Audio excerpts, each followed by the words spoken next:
Welcome to the Mobile Home Park Mastery Podcast, where you will learn how to identify, evaluate, negotiate, perform due diligence on, finance, turn around, and operate mobile home parks. And now, here is your host, the fifth largest mobile home park owner in the United States, Frank Rolfe. The unconstitutional COVID-19 inspired CDC evictions moratorium has finally ended. But much like the way we ended the war in Afghanistan, the legacy and ramifications will upend the American housing market for decades to come. This is Frank Rolfe with the Mobile Home Park Mastery Podcast. We're going to talk about how the CDC evictions moratorium was quite possibly one of the dumbest things anyone ever did as far as disrupting and permanently altering what was already a very fragile housing market. You see, here's the problem.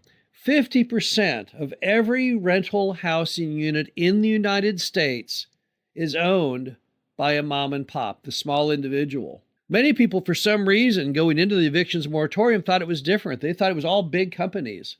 They were only putting pain and suffering on people like Blackstone. Well, they can afford the money, right? However, instead, they inflicted this horrible, horrible financial damage on regular, small investors, people who just owned one rental home or a duplex or a fourplex. And 58% of those had no backup means to pay the bills while the rent was not coming in the door.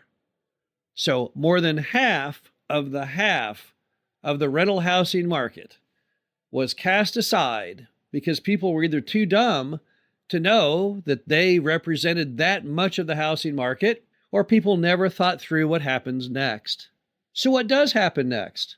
Now that the order has ended, what's going to happen? Well, many of those landlords have already either decided to sell, will soon decide to sell, or already were just waiting for it to end so the money could come in the door so they could then go ahead and put their properties on the market.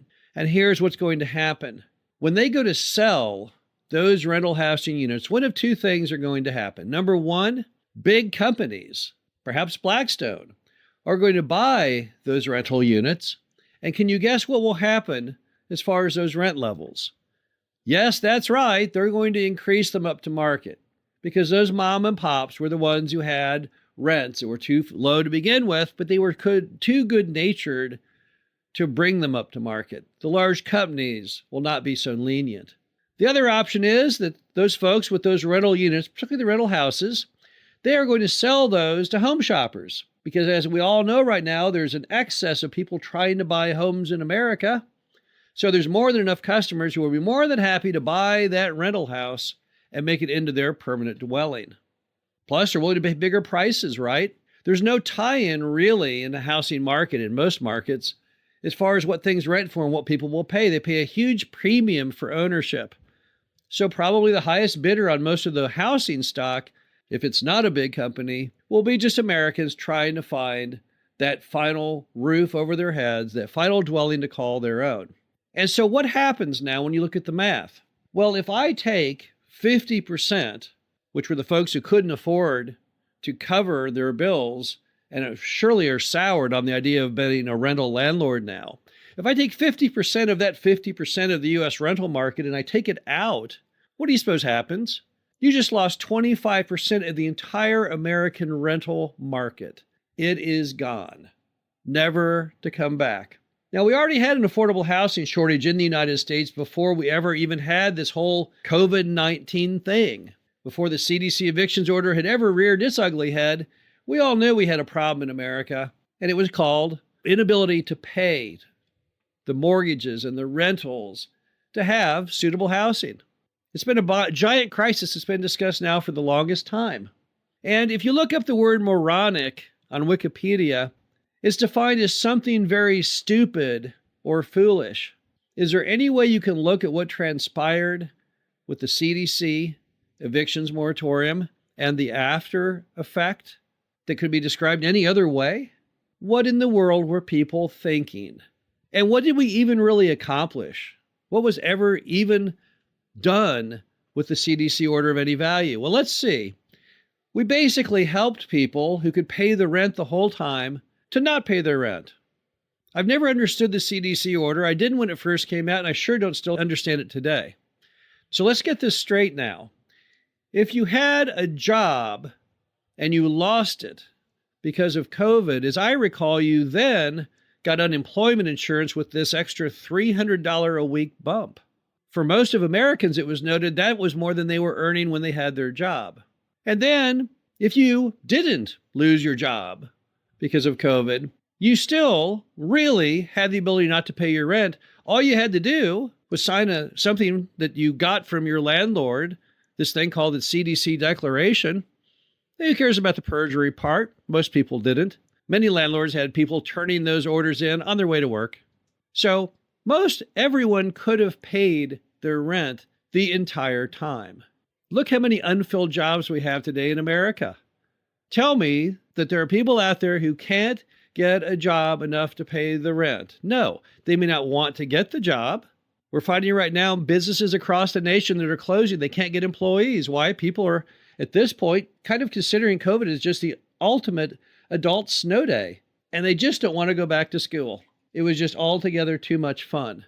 So instead of using the tough love that all mobile home park owners know is required in life, particularly with people who don't have a lot of money, what's happened is the American government has allowed people to dig themselves into a hole that is now as much as a year and a half deep.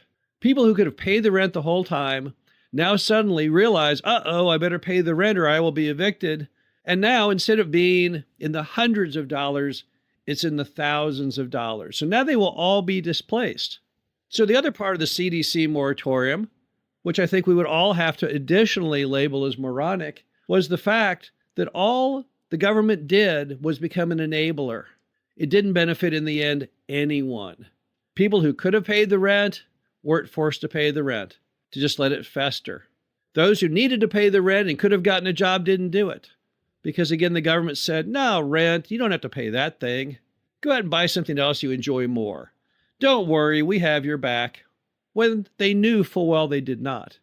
The rent was never forgiven, and the government knew this. So they were just delaying the inevitable and allowing people to get in just more and more trouble, to dig themselves in a deeper hole they could never, ever climb out of. How could they have been this dumb, you might say? I don't really know. I think we've all watched events unfold. We can see it on the TV every day these days. It makes us all scratch our heads and say, how is it possible that people can make such poor decisions and be in the position to make those decisions? So I think we don't really know how the evictions moratorium was ever even viewed as being a positive force.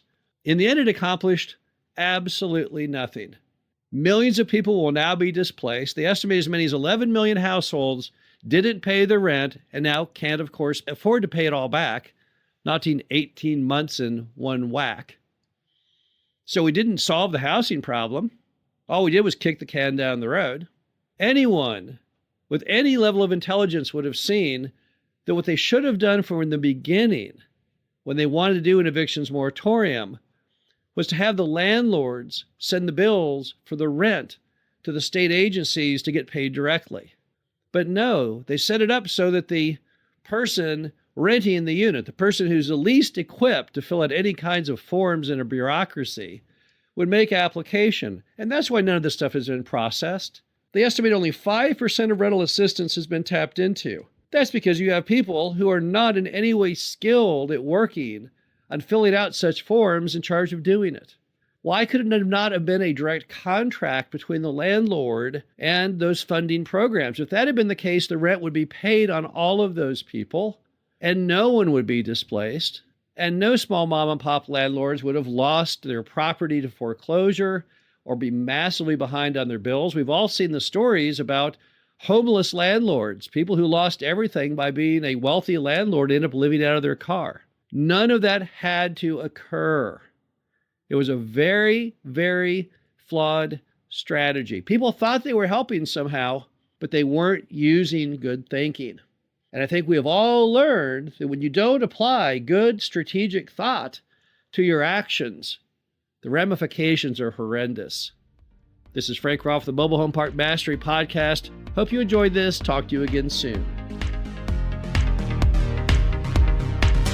Thank you for listening to the Mobile Home Park Mastery Podcast. Be sure to visit us at mhpmastery.com to subscribe to the show, read our show transcriptions, and access all of our great information on mobile home park investing.